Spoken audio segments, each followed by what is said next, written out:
ও মাল খাবি? মাল না খেলে তো তুই আমাদের মনে করিস না।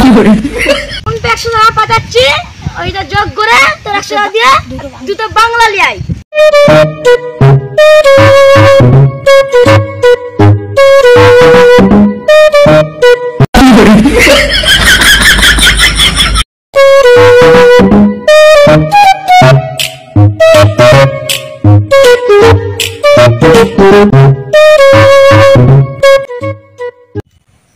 কাকা দুটো বাংলা দাও তো। হ্যাঁ রা, তুই সোলেমানের বেটা নয় রে? না না, তোর বাপকে ফোন করছি। বাপের জন্য বাংলা আনতে এসছি। তোর বাপ তো বাংলা খায়নি, ইংলিশ খায়।